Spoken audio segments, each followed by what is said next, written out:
पैसा था ना ही बड़ा नेटवर्क, पर एक चीज थी, एक विजन। इस इंसान ने कभी कोई कॉलेज की डिग्री तक नहीं ली। आज उसकी सोच हार्वर्ड में एक केस स्टडी बन चुकी है।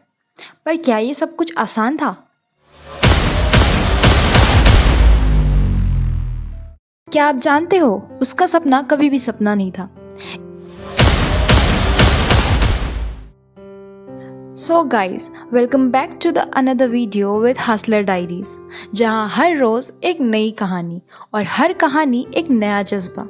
तो आज हम शुरू करेंगे एक ऐसे इंसान की कहानी जिसने एक पेट्रोल पंप से लेकर एक मल्टी बिलियन डॉलर्स का बिजनेस बनाया, और एक सिर्फ बिजनेस नहीं, एक एम्पायर बनाया जो आज पूरा वर्ल्ड डिजिटल इंडिया के रूप में देखता है। यहाँ मिलेंगी greatest of all times biographies. तो चैनल को सब्सक्राइब कर लेना एंड वीडियो को लाइक करना मत भूलना। एंड एट द लास्ट मुझे ये पार्ट कमेंट करना कि आपको सबसे ज़्यादा अच्छा इस वीडियो में कौन सा पार्ट लगा। सोचो ज़रा, एक आदमी जिसने कॉलेज भी प्रॉपरली कंप्लीट नहीं किया, जिसका करियर एक पेट्रोल पंप से स्टार्ट हुआ, जिसने बॉम्बे की सड़कों पर छोटी मोटी नौकरी करके अपना घर का चूल्हा जलाया, और आज उसका नाम पूरी दुनिया में एक मिसाल बन चुका है। नाम था धीरूभाई अंबानी। एक ऐसा आदमी जिन्होंने पूरी दुनिया को बता दिया कि सपने बड़े देखो और फिर उन्हें पूरा करने के लिए ज़मीन आसमान एक कर दो। देखो, अब मैं उनकी लाइफ के कुछ ड्रॉबैक्स बताऊंगी एंड उनके लाइफ के कुछ टर्निंग पॉइंट्स, जिनको जानते हुए हम ये कहानी बहुत आसानी से समझ सकते हैं कि इतना स्ट्रगल भरी जिंदगी से लेकर उन्होंने आज क्या क्या अचीव कर लिया है।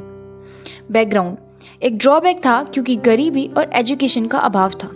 धीरूभाई का जन्म एक मिडिल क्लास गुजराती फैमिली में हुआ। पापा एक स्कूल टीचर थे। पैसे की हमेशा तंगी थी। वो टाइम था जब घर में 5 लोग एक ही चूल्हे पे काम चलाते थे। ड्रॉबैक क्या था? उनके पास ना पैसा था, ना रिसोर्सेज, और ना ही प्रॉपर एजुकेशन। बहुत कम एज में उन्होंने पढ़ाई छोड़ दी, कॉलेज की शक्ल तक नहीं देखी। एक टर्निंग पॉइंट: उन्होंने सीखा कि जिंदगी में डिग्री से ज़्यादा इंपॉर्टेंट होती है जिद और दिमाग। उनका दिमाग बिजनेस के लिए शानदार था और उन्होंने प्रैक्टिकल वर्ड से सीखना स्टार्ट किया। सेकंड, जॉब तो मिली पर ज़मीन ने साथ ना दिया। यंग एज में उन्होंने Shell petrol pump Aden, Yemen में नौकरी करी। छोटी सी जॉब थी पर वहीं उनका रियल बिजनेस स्कूल बन गया। इसका ड्रॉबैक: देश से दूर, छोटी सी नौकरी पर पैसा कमाने के लिए स्ट्रगल। किसी को नहीं लगता था कि ये आदमी कुछ बड़ा करेगा, और वहीं उन्होंने सीखा कस्टमर सर्विस, ट्रेडिंग सिस्टम और साइकोलॉजी से रिलेटेड हर एक छोटा आस जो उनके बिजनेस को एक न्यू स्टार्ट दे सकता था। अगर मैं इन लोगों के बिजनेस चलाने का तरीका समझ सकता हूँ तो मैं सब कुछ कर सकता हूँ। और उन्होंने सोचा, और इसी सोच से लेकर उन्होंने एक बड़ा बिजनेस खोलने का तय किया। इंडिया वापसी, जीरो से शुरुआत। 1958 में धीरूभाई वापस इंडिया आए। ना पैसा, ना बड़ा नेटवर्क, पर एक चीज़ थी, विजन। उन्होंने एक छोटी सी ट्रेडिंग फर्म बनाई, रिलायंस कमर्शियल कॉरपोरेशन। कपड़ा इंपोर्ट एक्सपोर्ट का काम था, लेकिन बड़े प्लेयर्स ऑलरेडी मार्केट्स में थे। ड्रॉबैक: एस्टैब्लिश्ड लोग उनका मजाक उड़ाते थे, ये पेट्रोल पंप वाला क्या ही बिजनेस करेगा। टर्निंग पॉइंट: उन्होंने रिस्क लिया और सिंथेटिक टेक्सटाइल से लेकर नायलॉन, पॉलिएस्टर की फील्ड में घुस गए, जो उस वक्त इंडिया में नया था। ये उनका फर्स्ट ब्रेव बिजनेस मूव था। जहां सबने नो कहा, उन्होंने कहा यस। टेक्सटाइल मिल: सबने इनका मजाक उड़ाया। कपड़े मिल खोलने का आइडिया धीरूभाई का था। विमल ब्रांड को लॉन्च किया। ड्रॉबैक: लोगों ने कहा कपड़े का बिजनेस तो ऑलरेडी बिग फैमिलीज चला रही हैं, तो कैसे कंप्लीट करेगा। प्लस उनके पास इतना कैपिटल नहीं था। उन्होंने बोरोड पैसा, पब्लिक ट्रस्ट और मार्केटिंग पे ज़्यादा फोकस किया। टर्निंग पॉइंट: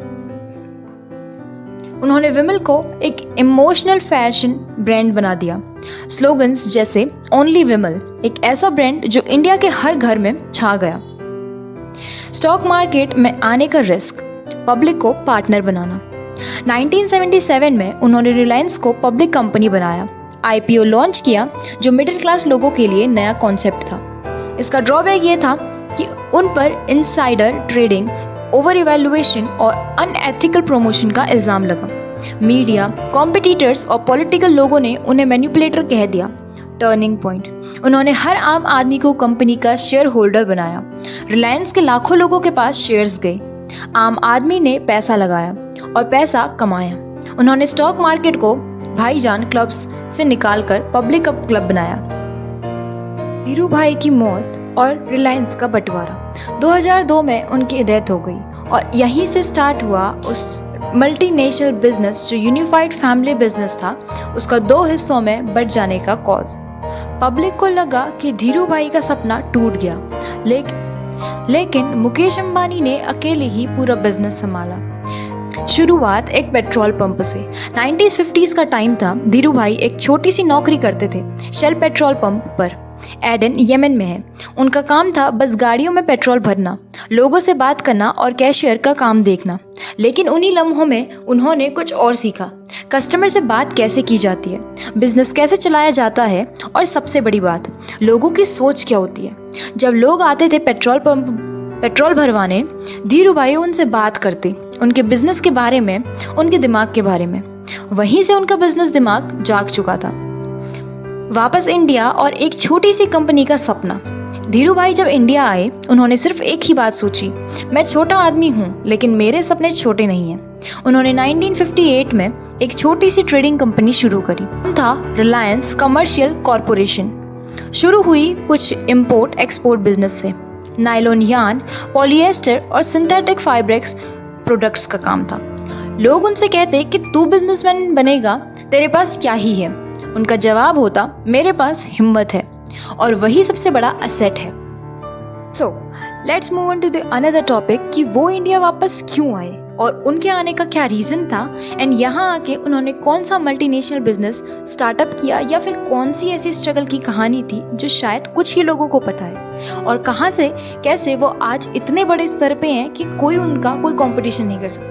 मुश्किलें, धोखे और जिंदगी के थप्पड़। अंबानी पर कई दफा इल्जाम लगे, insider tradings, black marketing, political links और मोनोपोलिस्टिक पावर। उन्होंने हर बार सिर्फ एक काम किया, फोकस ऑन ग्रोथ। वो कहते थे अगर आपका विजन सही है तो दुनिया की हर साजिश आपके रास्ते पे सिर्फ एक स्पीड ब्रेकर है, तो साइन नहीं। उन्होंने दोस्तों और दुश्मनों दोनों से सीखा और कभी पीछे मुड़कर नहीं देखा। जब रिलायंस बन गई देश की धड़कन, उनका ड्रीम था एक ऐसी कंपनी जिसमें आम आदमी का भरोसा हो और जो देश की इकोनॉमी को चलाए। पेट्रोकेमिकल्स, एनर्जी रिफाइनिंग्स, टेलीकॉम, हर जगह रिलायंस को झंडा गाड़ा। और फिर आया वो वक्त जब उनका बेटा मुकेश अंबानी ने जियो लॉन्च किया, जिसका ड्रीम धीरू भाई ने खुद देखा था। धीरू भाई के 5 जिंदगी बदलने वाले लेसन्स। सोच बदलो, जिंदगी खुद बदलेगी।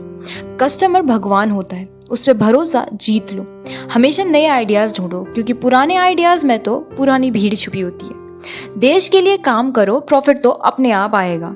जो काम मुश्किल लगता है वही करो, क्योंकि इजी काम तो हर कोई करता है, लेकिन जितना बड़ा रिस्क होगा उतनी बड़ी सक्सेस होगी। दुनिया ने कहा ये तो लीजेंड है। 2002 में उनका देहांत हुआ, लेकिन उनका विजन आज भी रिलायंस में जीवित है। उन्होंने पूरे इंडिया को बताया आपका बैकग्राउंड मैटर नहीं करता, आपका बिलीफ मैटर करता है। उनकी मौत के बाद भी लोगों ने कहा धीरू भाई गया नहीं, वो हर उस इंसान में जिंदा है जो सपने देखता है। आज मुकेश अंबानी जिस जगह पे है वो धीरू भाई की सोच का रिजल्ट है। मुकेश अंबानी ने जियो से इंडिया का डाटा रिवॉल्यूशन स्टार्ट किया। रिलायंस ने रिटेल, टेलीकॉम, ग्रीन एनर्जी और आर्टिफिशियल इंटेलिजेंस जैसे सेक्टर्स में कदम रखा। लेकिन असली बात यह है, जियो, रिलायंस, रिटेल सब कुछ एक पेट्रोल पंप पे खड़े आदमी के सपने की शुरुआत थी। एक आखिरी संदेश, तुम भी कर सकते हो। धीरू भाई अंबानी एक मिसाल है कि अगर तुम्हारे सपने पागल हैं तो तुम्हें दुनिया पागल ही कहेगी, पर वही दुनिया तुम्हें कल सैल्यूट भी करेगी। कोई हार्वर्ड पास नहीं थे, कोई बिलियनियर फैमिली नहीं थी, कोई पॉलिटिकल गॉडफादर भी नहीं था, पर फिर भी उन्होंने इंडिया की नंबर 1 कंपनी बनाई। तो आज का मैसेज सिंपल है, अगर धीरू भाई अंबानी एक पेट्रोल पंप से शुरू करके दुनिया का नाम बना सकते हैं तो तुम्हारे लिए क्या इम्पॉसिबल है। जो करना है अभी से करो, क्योंकि टाइम कम है और सपने बड़े और जिंदगी छोटी।